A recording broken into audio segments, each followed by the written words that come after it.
What's up, everybody? Welcome back to another episode of GG Gaming. I am your host and player 1, Andrew, and with me is my co-host and player 2, Alpha Stoutland. What's up, guys? Alpha Stoutland here. Alright, and today we got a guest as co-host number 3 and player number 3. I'd like to introduce to you WreckitRyan. Hey, everyone. This is Ryan here. Yep. We got 3 people today, and we got a special guest. So, Ryan, it is an honor to have you on. It's an honor to be here. Thanks so much for having me. Well, thanks for agreeing to be on. No problem. So we got a time constraint today, so we are gonna try to rush through this without sounding rushed. We'll be faster than Sonic in that World of Light trailer. We'll try to rescue Pikachu this time. Yeah, we'll try not to be the Pikachu in that analogy. Well, so just for quick before we jump into Smash, what has everybody been up to? We'll let Ryan go first. Yeah. Well, our local water main broke a few days ago, so we've been without water for about the last 2 days. So wow. That's been fun. Oh God. Ouch. So what have you even been doing then? For water? Well, we had a mad rush to the local Walmart, got as much water as we can, and now it's back up, so we're good now, but we're trying to make do with what we had. So I had a ton of water bottles. How about you, Alpha? Nothing that exciting. Work, man. Good. Voted tonight. Me too. I'm in the planning stages of like some. I want to do a video about the Matt Bazan tweet, and like I want to put an alpha twist on it and just make it my own instead of just like, hey guys, go vote for Shantae on Twitter. I'm gonna make it fun. You guys will see when it's up. I have an idea stewing in my head, and I'm gonna make it fun. So look forward to that, guys. I've literally nothing up but YouTube, pretty much. I am going on a camping trip this Friday and Saturday though, so I'm excited about that. Nice. So, Where? It won't be anything super. It's like at a state park, not too far from where I live. We were gonna like full on like man hunting, and that didn't really work out too well. So we're just gonna do this for now, and then kind of pace ourselves, and then go full 2-mile hike another time. So so this is a little bit closer to home. Everything's kind of set up for you, but I'm excited. It's just fun. Us guys from their church and stuff. So that sounds fun. Church camping.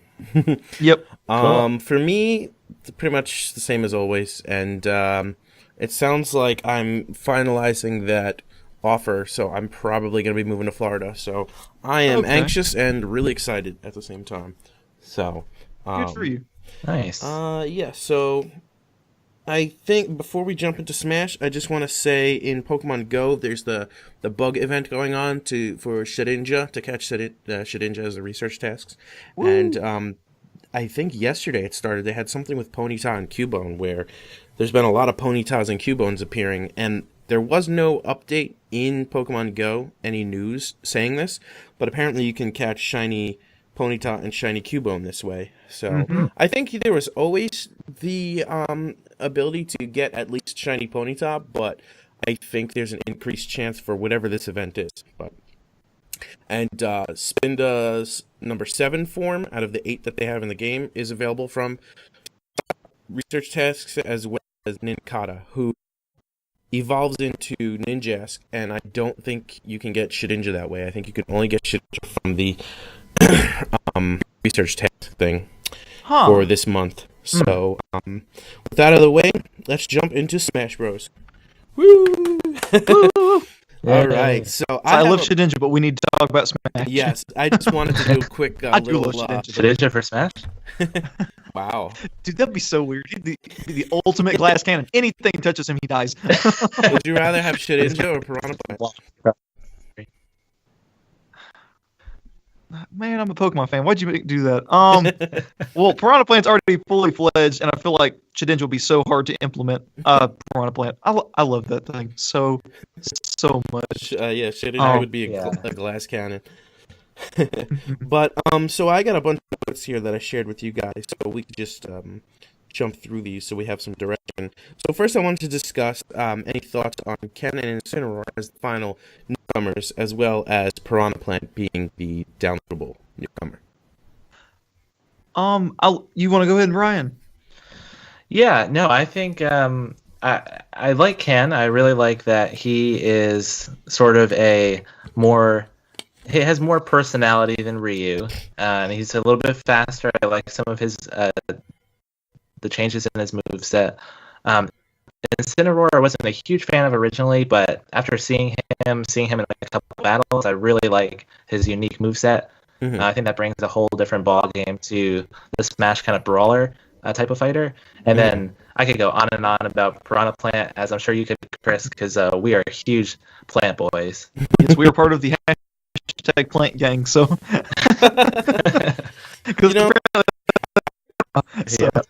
I like Piranha Plant. After getting used to him, I really like the idea of him. But one of my concerns is, does it open the door for like less deserving characters to be playable? Because now can we expect to see like a Motobug from Sonic or something like a lesser enemy? Well, I think with it being Mario and being a Mario enemy that's literally been in the series since the I think that gives priority over, say, an enemy from like Sonic or like a demon from Bayonetta or something. A third-party slot on a grunt character.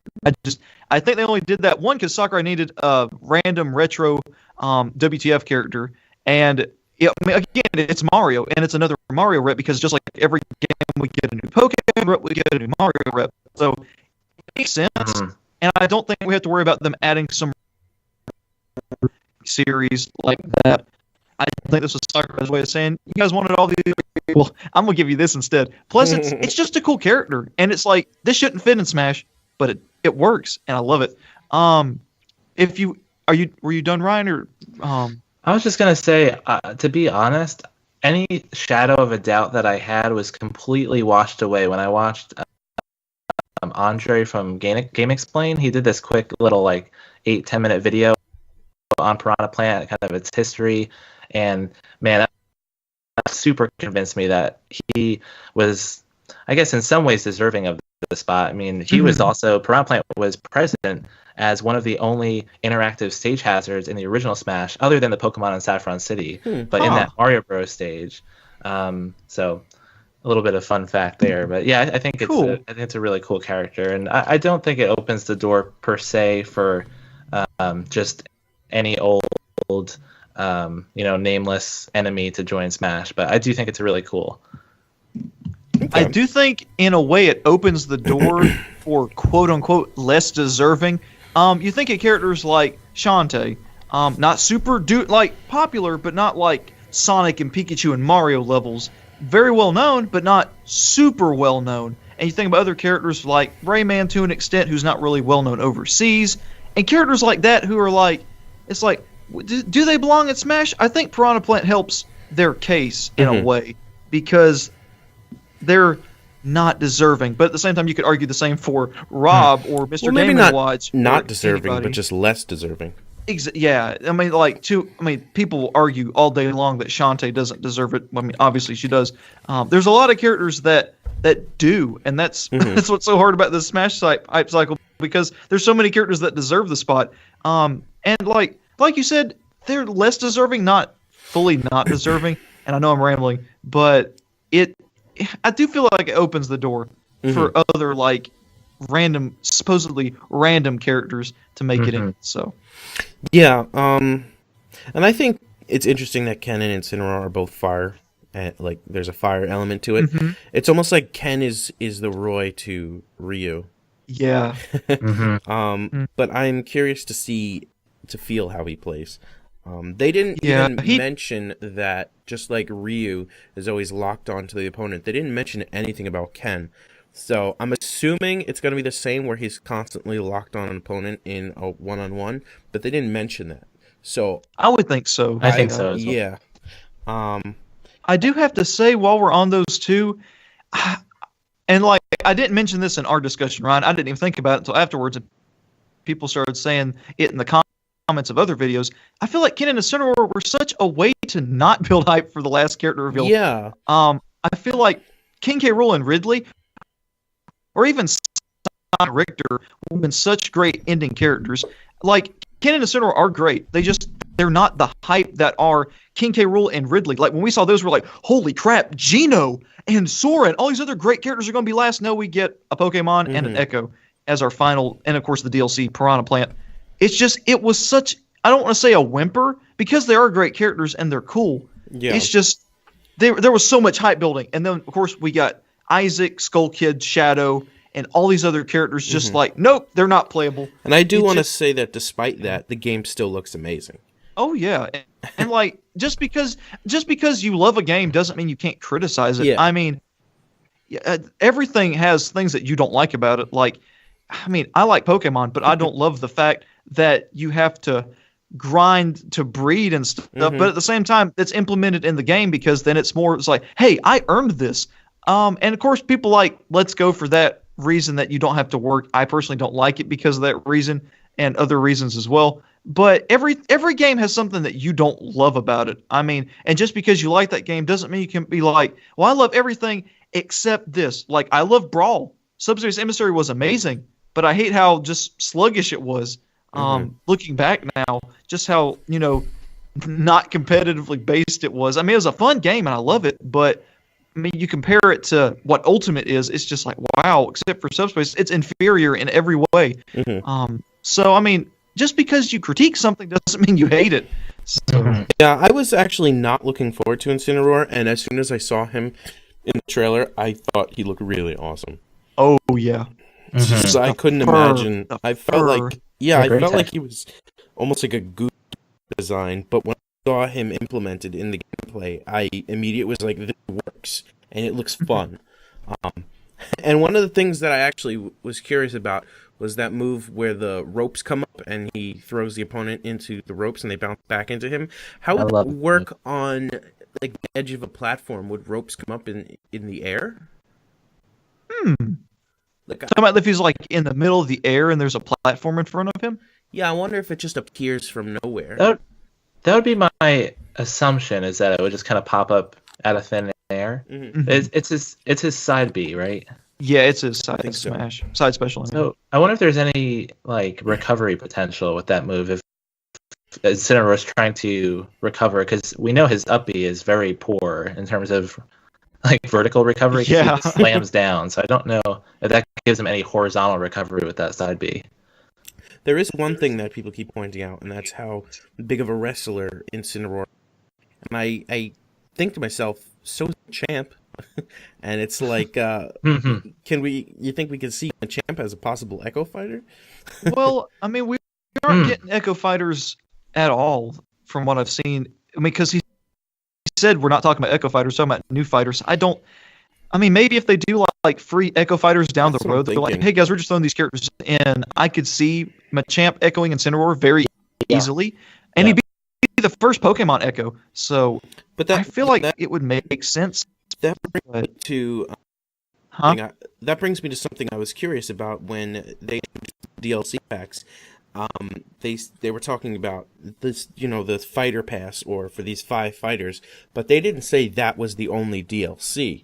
I mean, it's possible we can wind up getting other DLC unrelated to that, which would be nice. Can we get an Echo Fighter pack, like maybe $5 for maybe like 3 Echo Fighters?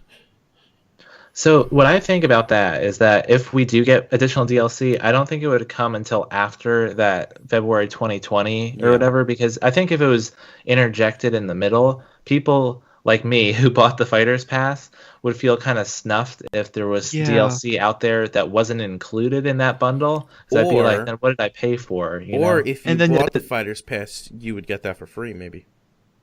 Well, that would be nice. Hey, that would be a good bonus. A bonus for getting the because that would take up development time from the characters they're working on. So I mean, it just kind of feels like, you could be working on Geno or Banjo or anything. Well, part of the point of the Echo Fighters is that they supposedly don't take up as much time. Right. I could see them doing that.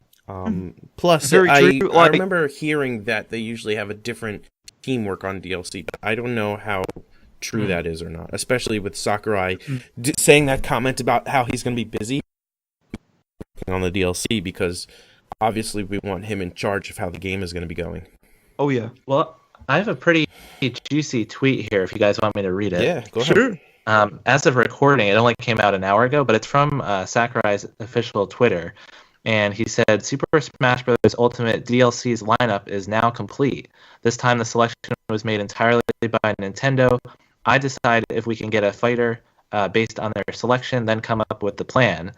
It's great to dream about your favorite character joining the battle. I appreciate your passion, but please try to stay on topic. Refrain from flooding us. And thank you. So it's kind of interesting. I feel like that's kind of directed toward the Shantae fan base right there. So well, it could be anyone. I remember how he was being harassed by the Waluigi. Oh, yes. So I think that, and even people who just aren't, I don't really pay attention to who tweets to Sakurai.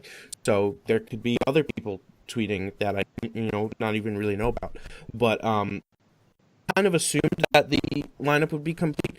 But the fact that Nintendo decided who the DLC fighters are and not Sakurai, if I'm understanding that correctly, I'm really curious what Nintendo would want.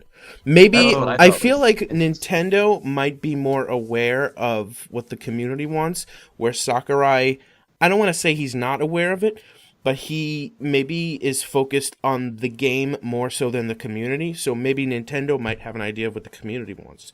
So perhaps we can expect a character like Shantae or Gino or Banjo-Kazooie because Nintendo knows that people want to see that. Or we could get Steve and a girl from Grand Blue because they're... I don't want those. See, I don't mind that if this isn't the only fighter pass. If we get another fighter pass down the road...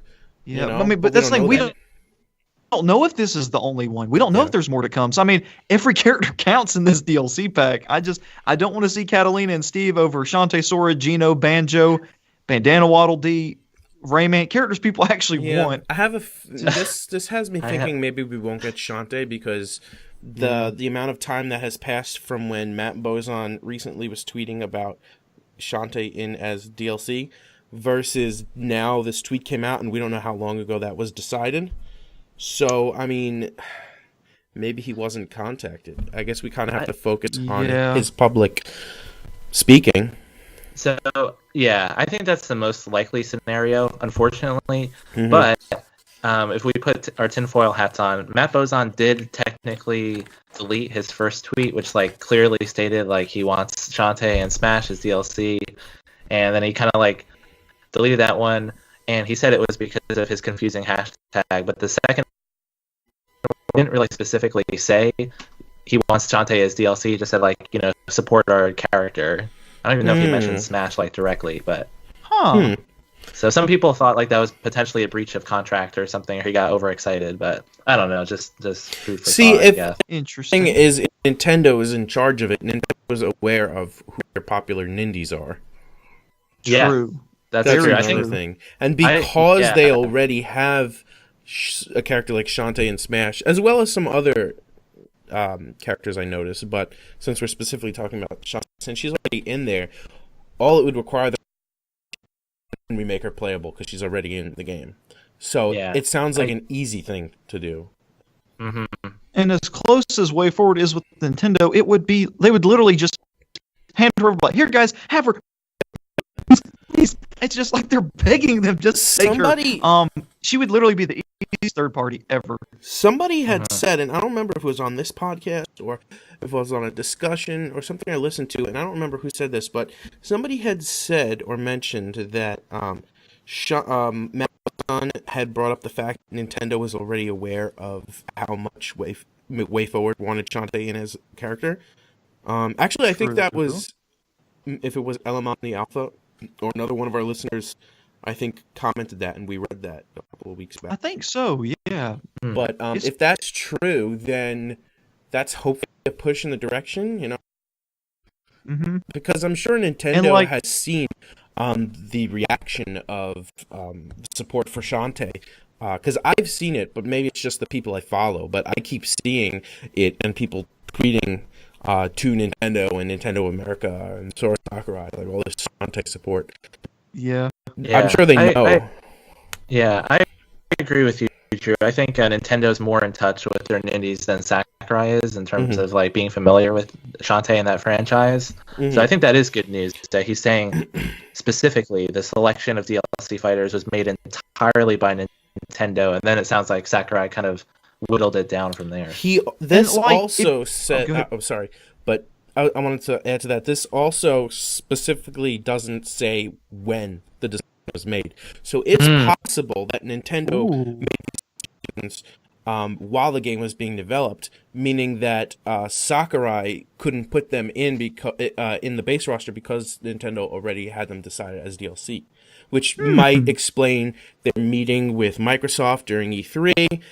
Maybe they play a character like Banjo-Kazooie, or unfortunately Steve as a character, but they were planned to be DLC, which also makes me wonder, what does that say about Shantae if Matt Bozon sounds like he was pushing for Shantae, But then again, you said he deleted the tweet, so I really don't know what to make of that now. Mm-hmm. And I'm trying not to get my hopes up too high because it already happened once. I know. But I can't pry this tinfoil hat off my head. It's just it's just glued on. It's glued on with super glue and gorilla glue and all kinds of stuff. It's just like you make a good point. Like I say like way too much, but if you think about the fact that Nintendo, like you said, dang it, they're picking the characters and they know what fans want. And we might have missed Isaac and Skull Kid and Shadow, but we may get characters like Banjo, Geno, Sora, by some miracle, Shantae, Bandana Waddle Dee, because, hey, Nintendo character, they want Xenoblade Reps. We got Elma. We got Pyra, possibly, right? Yes. I do think they'll show some, if Nintendo is picking, I think they might show some love like they did with Corrin. Like, they might show, like they could have Pyra to advertise Xenoblade Chronicles 2. Or have a new Fire Emblem Houses rep. Hey, I don't think we need more Fire Emblem, but hey, as a Pokemon fan, I don't think we need Pokemon. Might see one of those. But if we're talking about like parties and Nintendo's pushing them, I think characters like Bandana D do have a chance now more than ever. So I got a few notes that I wanted to bring up. One of them was those spirits not necessarily deconfirming characters. The spirits mode, this kind of goes in line with maybe Shantae being playable, but the fact that we have story-wise any into a spirit when they get hit by that thing, so you could take any of those spirits and make them playable in the long run. So I don't think that would deconfirm anything. And I also wonder with this time frame, since we were talking about pacing earlier, if any of these characters that they held off to the end and deconfirmed them, like Shadow and Isaac, what does that? You think that they originally planned to have them playable and then scrap them because they were running out of time, and it just made them assist trophies? That's a very good theory. That's interesting. Honestly, especially as good as Isaac looks, like he looks, his new model is amazing. That's actually a really good point, because a lot of the assist trophies I feel like are way more involved this time around. Like they have not just one move, they do like Isaac has move and a couple other synergy moves I'm not completely aware of, but they're just way more involved. Like Alucard does the bat teleport and has a couple other moves. So it's definitely an interesting theory. And I was actually listening to your guys' discussion earlier, and one of you mentioned that Chrom is still in Robin's Final Smash. So that got me wondering if a character can be in someone's Final Smash to assist them and also be playable. Does that mean we can expect to see assist trophies playable? Because they're kind of already doing that, I feel like if you're in a Final Smash, that's kind of middle ground between assist trophy and playable, because like assist trophy you can't be playable because you can't have Shovel Knight fighting Shovel Knight or Waluigi fighting Waluigi. But you could have that's the thing, now you can have Chrom. Yeah, you can now have, but that's the thing, like you can have Mario fight Mario. My brain hurts. That's a very. That's a good. That's a good theory. That's interesting because then people will be like Kumatora for Smash. Mhm.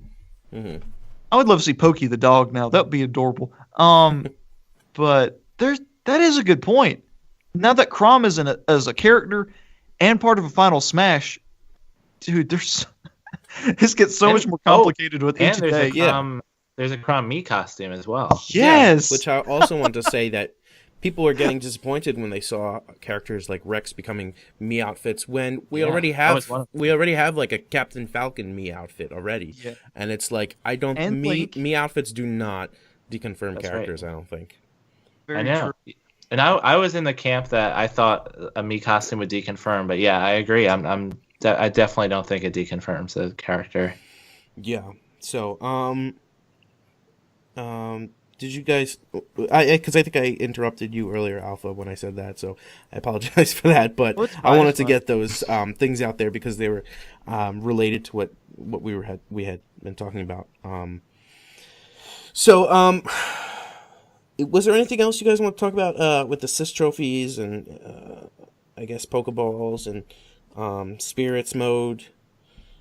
I mean, if they ever do an assist trophy upgrade pack, I would love Shovel Knight and Waluigi. I mean, I would love that so much. Get our boy and our girl in Smash for the indies. So I would love that. All right. So, what do you guys think about World of Light? Mwah. Beautiful, magnifique. I love it. I love look amazing. Yeah, it's perfect. Now, is it a completely separate mode from Spirits? I don't know. So I've been like totally trying to break down this menu, and it looks like they're both under the Spirits tab, and I think, because I know Chris, you and I were talking about this in our discussion, I think the Spirits are only used in like that realm. So you do the Spirit mode events, you can earn spirits from that, and then you can use those in World of Light, which seems to be like absolutely massive. And so you kind of like those two go in tandem, but they're technically separate modes. But that's so it's almost like World of Light is the main adventure, and then Spirits is like the upgrade station almost. Yeah. DLC pack for the story mode. That's my understanding. Kind of you get through World of Light if there's somewhere where you're like missing a certain spirit to unlock a way forward, or you're just having trouble beating a certain person and you need a certain type of spirit, then you can jump back into spirit mode, find that event match, and get it. That's cool. That's cool how they work in tandem. That's so cool. Yeah. And that makes me like spirits more now. So. Yeah, me too. Yeah. Yeah, so one of the things I wanted to point out was the quote, "that fateful day." When I first saw those words and heard Sakurai say it, or technically his translator say it, I was wondering what that was in reference to. Was he talking about specifically when these characters turn into spirits, like fateful day that they made up, or was he talking about the end of Subspace Emissary, where we see everybody standing on the cliff, looking at the that subspace or that island get destroyed? What did you guys think of the term "fateful day"? I think it does pertain to the day that the spirits happened when Galeem just Norded the entire universe, or not the Norded. Wrong series. Thanos. If it was Norded, he'd possess everybody. When he Thanos the entire universe, I think it's more referring to that. Besides, like the face, how they're incorporating old scenery into this new game mode and the new cutscenes and stuff, but I don't think it's really referring to the end of Subspace because it kind of just ended with them just looking over the horizon, and of course with double the character count of Brawl, it's I don't know. I feel like it's more that's just like they're huddled there. It's like that's where it ended last time, and now they're joining there again, joining forces together to stop this guy, and it's like I think that's what it refers to. Yeah, because kind of random. It was referring to the end of Brawl. Why did some of the characters, like Zelda, change into a different Zelda, and where did these characters come from? You know. But one of the things I was curious about is with these spirits, whether it's in World or in spirit mode, if any of these spirits might have voice acting. Interesting. Which makes me wonder if we're going to have English voice acting for Cloud. I know. I still don't understand that. Oh, why? I thought that that's maybe in Smash 4 it was because of time constraints, but you had enough time because you were building this whole game to just get Steve Burton to do some sounds for Cloud. That's sad. Yeah, man. It's just like Martha's speaking English now, but Cloud still is. I don't get it. I don't. But even going back to that tweet that Christina V said about wrapping up on that game. Oh yeah. Did she say a couple of lines as Shantae in this game? You know. True. So does anybody know if who's voicing Zelda in that opening cutscene? I looked it up on the Smash Wiki. It said nothing. So it sure as heck sounds like Christina. It sure sounds a lot like Shantae. It sounds like her. Yes. It's. How did Kirby survive? I don't understand why he disappeared. Did I miss something? I don't play Kirby. Apparently he's able to travel at the speed of light, and that's how he warped. So he warped through time and space or something like that. Because I've been watching videos about that too. Like, okay, why did Kirby survive and nobody else did? And Sonic could have outrun the blast, and I mean he could have outrun the light beams until the universe exploded. Yeah, I was gonna say he would have made it a couple more seconds before the whole galaxy blew up. But he's a cool dude that tried to save Pikachu. Yeah. So. There's been a lot of memes resulting from Sonic saving Pikachu and Shantae possessing Samus, and even with the Grinch leak turning out to be false, we see like memes of someone like destroying the Grinch or something, or and I'm wondering if that might play any decisions that Nintendo might have made. I mean, it seems like maybe they had already made these decisions prior, but Sonic saving Pikachu makes me think of Nintendo acknowledging Pikachu. Anyone?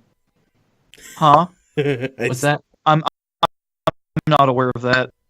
Yeah. Oh, it's you could look it up, Sonic Chew. We won't really go into it. Okay. But dancing as Samus. No, it's nothing scary. No. Depending on what. This somebody created their own original the character. Oh, it's you know. I think I know what you're talking about. So with all these master hands and this winged creature, what do you think? What do you make of the lore of this series? I just love the fact that there's any lore at all, because when they first announced this mode, and it was like, it sounded like it was just going to be for the action and no story at all. And the fact that we're getting this cutscene plus potentially many more cutscenes, as it shows in that when Sakurai was going through that menu, and it sounded like there's a whole section just for videos, including multiple cutscenes. So I'm just happy there is lore, and that we get to explore it a little bit. I don't know what it'll be, but I'm just excited that there is. Yeah, he did expand or explain the fact that there seems to be two worlds. There's the imagination, and then wherever the spirits of these characters are. And it also kind of makes me think of Toy Story, where maybe these are not the real.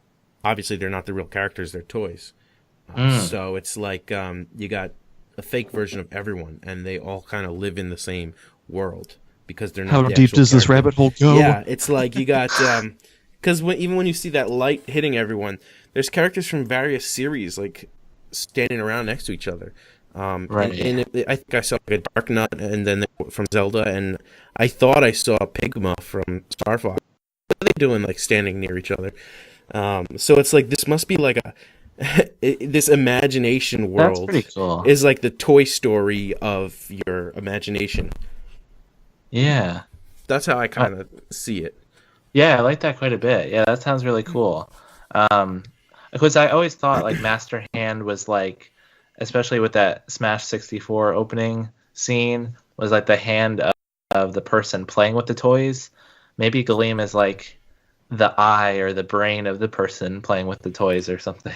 Or perhaps he's kind of like the one who takes the spirit and puts it in the in the toy to play, and is also therefore the one to take it out and put it back in the spirit world.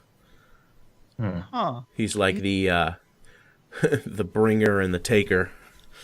He giveth and taketh away. Mm-hmm. It's so weird when you start talking about it like that. It's like it's what you do as a kid, but it's like demented. It's weird. It's like putting a spin on just playing with toys. It's like from the perspective of the toy. Ooh. No wonder these guys are. Man, it's just like we just guard our toys for life, guys. It's like you remember in the beginning of Toy Story when you have Andy playing with the toys, and there's like they're on the train, and then you have like evil Dr. Ham, and it's like that is that's the world where the players are taking these characters and fighting. But then when they when he stops playing with them, like what happened to that train and stuff? I mean, obviously fake, but it's kind of disappear and go back to this imagination world. Huh. That's like cool. Yeah. That's kind of how I'm imagining it. But yeah, I'm really excited over this World of Light. It's a lot of fun. Mm-hmm. Definitely. And, what do you make of those speculation chairs? They mean nothing, I guess. Yeah, I guess. Yeah. No Rayman, no Shantae, no Waluigi. They're just ugly chairs that are just there, I guess. Sakurai likes those chairs. I'll get over them eventually. Yeah. And maybe he did it on purpose. Maybe he did the background at E3 to hint to Kinky Rule. Then he knew everybody would run rampant with speculation over these chairs, and he just did it to mess with us. Yeah, I would believe that. Yeah, me too. and the last note I have on here, and then we could just continue talking about whatever we want, was what leak do you think ruffled Nintendo's feathers? Well, do we know it wasn't the Ken leak with the... Somebody had said it wasn't the Ken leak. Like the person who said that there was a leak that ruffled Nintendo's feathers said that it wasn't the Ken leak. And I have no idea. I'm wondering if it was the Grinch leak because it might have significantly raised expectations for the game, and Nintendo might have been annoyed about that because they knew we were only getting Ken and Incineroar, and people were all of a sudden thinking we were getting way more, and so they were probably, their feathers got ruffled because they knew people were going to be disappointed, as was what happened. Mm-hmm. Yeah, that's a good of point. course, them being cussed out by this person on the internet, that probably didn't help much either. But yeah, that's a good point. Whatever happened to Eric Burkhardt, the guy, and nobody came forward about this Grinch leak. I know, that guy just got his life tarnished because... And Mario DePlumber has been doing videos about it, but who knows? He's just insane enough to possibly be the guy behind it. Who knows? So that makes me wonder if anybody's familiar with Rick and Morty, did somebody come from an alternate world where that was the final roster, and then they took those photos and dropped it in our universe? Somebody used a portal gun, and then from that world where that was true, they just dropped it into us and decided, go wild. It's like, this is what happened in another universe. The multiverse theory. Yeah. I'm actually really curious now about what you had said with Nintendo making these final decisions. Mm-hmm. Because that's new. I didn't. Yeah. That is. Yeah. It is. That's new. Mm-hmm. Yep. Yeah. You heard it here first, folks. Yeah. Right. While we were talking about the we were talking before about Ken and Incineroar being the very last two characters that we got, and how it's kind of underwhelming compared to the Grinch leak. Mm-hmm. One of my first videos was about looking into like the character reveal timeline and looking if there's any trend to that. Mm-hmm. And it seems like there is actually a pretty consistent trend in terms of beginning, middle, and end. Like for the beginning characters that were revealed, there's always at least one that's like super, super hype. Like for Brawl, it was Snake, and for Smash 4, it was Mega Man, and for Ultimate, it was like Inkling and Ridley. In the middle, there's always like a super hype person. For Brawl, it was Sonic. For Smash 4, it was like Little Mac or Pac-Man. And then for Ultimate, it was like K. Rool and Crom, and what's his name? Simon. Yeah, thank you. And then they always end on like super like relatively mediocre characters. Like Brawl was Lucario, Toon Link, and Wolf. Wolf is pretty hype, but they're all basically Echo-ish fighters. And then Smash 4 was Bowser Jr. and Duck Hunt, which was cool, but they're just not quite to the level of the other one. True, and that's such a weird trend to have. You want to end with a bang, and that's it's what just I not thought like too, just let your air out of your balloon slowly. Ending with a bang, probably the game being released itself. I feel like they just planned this big World of Light just to be the big final reveal. Mm-hmm. And now he's letting nations run rampant with speculation about it, like we're doing right now. So Yeah. Mm-hmm. Actually, I don't know if you said this, but I think the opening of the bang with Smash 4 was Mega Man. I think that was the hype because he was the first one that was revealed. Definitely. for sure. Yeah, that was huge. Yeah. Yeah, especially in a third, like before Wii Fit Trainer, before Villager, before Little Mac, before Rosalina. Yeah, yeah, I can see. He definitely was a big hype character. Yeah, I'm also wondering, since going back to the Nintendo pushing the DLC, I'm wondering if they're also gonna push for a second wave of DLC because we're still early in the Switch's life cycle. True. This isn't like Smash 4, where it was towards the end of the. That's a good point. Yeah, so enough time is gonna go by where the Switch is not gonna be like by the time the fifth DLC character comes out. This the Switch's life cycle might still be like the end of the beginning and hitting the middle. Not even halfway. So Yeah. I can't imagine them stopping support for the game when you still have probably another couple or few years at least of the Switch. Yeah. Especially because of how popular the Switch is. Like it's not like the Wii U where they're like, okay, we need something new. Like the Switch is so popular and successful was the word I was looking for. The Switch is so successful that I can't imagine them like abandoning it for a new console and like just stopping the Smash DLC or Smash support. Yeah, that's a great point, and I absolutely agree with you on that. And I hope that's what happens because Smash is just so wonderful. And that gives us another chance to have great characters in. So, I mean, Why not? yeah. And this is the ultimate Smash. Why would you not go bigger than 7 characters, 5 characters? Why wouldn't you go 10, 15, 20? I think 20 is a bit much. I'd say 10. With even 100 would be insane. Well, with Holy the DLC, we'll hit 80 characters, 80. right? Yeah. Yeah. So, I mean, I don't know if they're trying to keep it even for the tournament mode, but I can imagine, like, maybe I'm just being, like, I want too much from poor Sakurai, but I can imagine, like why not just a little more than 80, Yeah. Maybe 84. Especially because by the time that the last of the DLC comes out, there might be a couple of new games where like a character would be good for a representative of said series, like a new. Let's say, for example, we get a new Zelda game in a few years or within that time frame. They might want to put in a new Zelda character from that game, or maybe like a costume for the new Link or something.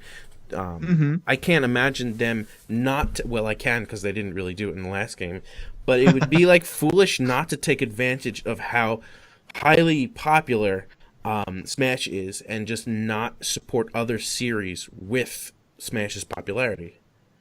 Like, why not put in costumes? And I mean, they did with the Miis, but I mean, why not alternate costumes for like the characters in the game? Yeah. Right. I mean, they kind of were doing that a bit. Like, we have the Meta Ridley and a couple of, like, the Builder outfit from Mario, and I think there's a few others for other characters. Like, Link has the Champion of the Wilds tunic, and, like, why not keep that up, though? You know? Include them in fighter passes, too. Mm-hmm. Yeah. Like, I had seen somebody come up, I think it was on 4chan, they were just posting what they want to see in Smash. Not any fake leaks or anything, just what they want to see. And somebody had come up with this idea of like thematic packs, like a pirate pack for Shantae, and it would come with what's her name, Tetra, as like an Echo Fighter of I don't know who it was, whether it was Toon Link or Zelda.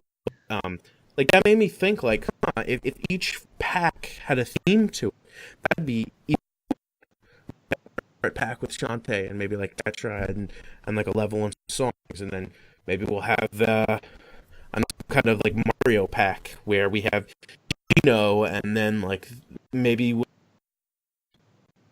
an Echo Fighter or like Wart as an Echo of Bowser or something, you know, like. And a Banjo-Kazooie one. And it's just like there's so much potential to do these thematic ones, but I'm probably expecting too much.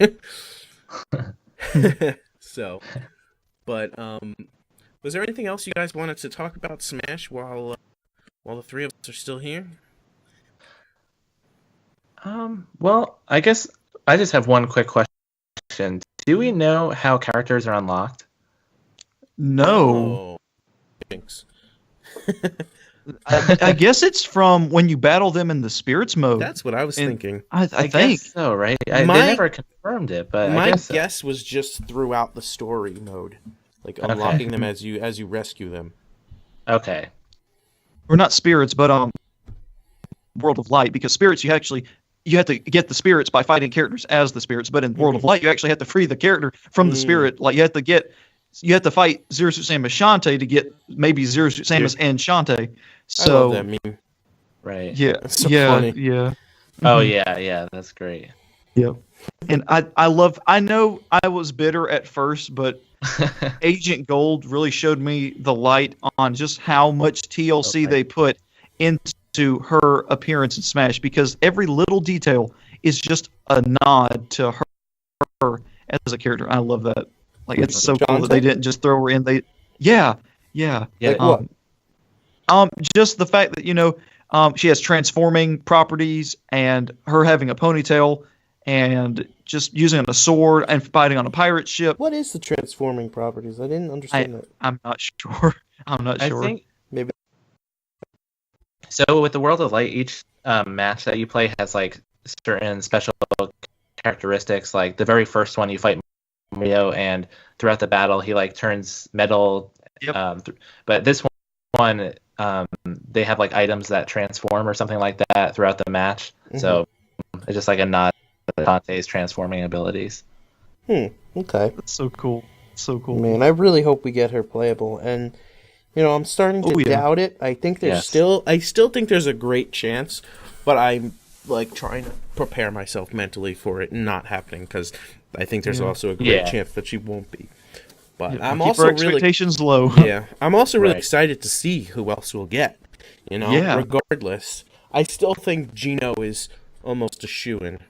Catalina and Steve. Wait, so there's supposed to be Minecraft representation, and Steve is supposedly, what people think, but why can't Steve be a Mii outfit? True. Like, I could see Steve being in the game as a Mii outfit instead. Steve would be a great Mii outfit. He would. He would work perfectly as a Mii outfit. So I can see him as that, and I'd be perfectly fine with that. Yep, for the Mii sword fighter, no less. Give him the diamond armor. Hey. Perfect. But I hope Square gives Gino up. I really do. I wish that Nintendo would just buy him back at this point. I don't think that's gonna happen. Yeah, I wanted know. them to do that with Rare, and that didn't happen. But I'm like half expecting to see Gino and Banjo and Kazooie at least. Oh yeah. I would love to see Dante, but I don't Sora. know. I mean, yes, that'd be great, but I feel like if we were going to get another Square Enix character, it's only going to be one, and I feel like Gino is the shoe-in, especially with Sakurai, being a fan of Gino. Which at the end of the day, it still is up to Square, and if they're stingy, I see Sora over Gino. But if they're willing to be, okay, guys, we hear you. And even if Gino gets in, I think Sora does still have a chance because he is technically a Disney character as well as a Square Enix character. So, I mean, that tie to Square does kind of hold him back. But again, he is technically a Disney character. So it's up to that might Disney, help. I suppose. Like To Disney and Square, if yeah. Square, I don't know. If Disney said yes and Square said no, would we see it, you think? Yeah. But, Well, I mean, it's ultimately up to Square regardless, because if they say no to Gino and yes to Sora, I mean, Nintendo, it's up to Nintendo ultimately because they have to go to Square and to Disney and ask. It's also up to Nintendo because apparently Nintendo made the decisions. Exactly. Yeah. Specifically. Not even Sakurai. This I question mean, was made entirely. I'm curious. Yeah. No, go ahead. I think I interrupted you there. What were you saying? Oh no, I was done. Oh, okay. I was gonna say, I'm curious how much of an input Sakurai would have had. Like, can Nintendo come up with 5 characters and Sakurai say, "I don't know about this character," or do you think he would just say, "Yep, you said it. You're the boss." Well, he already talked about how he didn't really want to implement Corn because he felt we had too many Fire Emblem characters, but Nintendo kind of made them. So I wouldn't put it past Nintendo, but at the same time, they have changed a lot in the last few years. So they might be more open to actual fan service characters. Well, in some ways. I mean, Nintendo is the one who decides who to put on their Nindies page, and they did choose Shantae. Right? So there's that. So I guess we'll just have to wait and see. I mean, we have no choice but to wait and see, but exactly. And tear our hair out while we wait. Yeah. So I think that about wraps it up. Is there any final closing things you guys want to say before we outro ourselves? Obviously an honor to have Ryan here with us. Yes, my definitely. bud. Oh, thanks. It's really fun being here. Yeah. I'm glad it was fun and not unfun. If that's a word. Opposite of fun, not fun. Yeah. How much did you pay me to say that? Yeah. Just giving the money under the desk. I'll pay you on PayPal. Yeah. What's your PayPal email again? All right. Well, Ryan, where can they find you? Yeah, well, you can find me over on the YouTubes, WreckitRyan, or on Twitter at WreckitRyan64. And that's it. Plant is love, plant is life. And how about you, Alpha? As always, I'm here on YouTube and on Twitter, both Alpha Stoutland. I'm even on Discord if you can find my tag. I'm going to get you the number so you can just put my Discord number in there. So people can just look me up by that. And for me, if you're watching this or / listening to this, you already know where to find me. But Spirit Legends. Yeah, everything will be in the description. And as always, I give a shout out to people who follow Spirit Legends on Tapas.io. And nobody did this week, so nobody gets a shout out. So hopefully we'll get at least one person by next week. We didn't get to read comments and questions today because of scheduling difficulties. I know Elamami Alpha had said / asked a couple things. We'll try to hit that next week. I'm sure he might ask something else and giving us 2 questions or 3 questions next week. So we'll see what we can get to. Nice. I think that's about it. And as always, everybody, it's been a blast. Take care. Bye-bye. Bye, guys. See ya.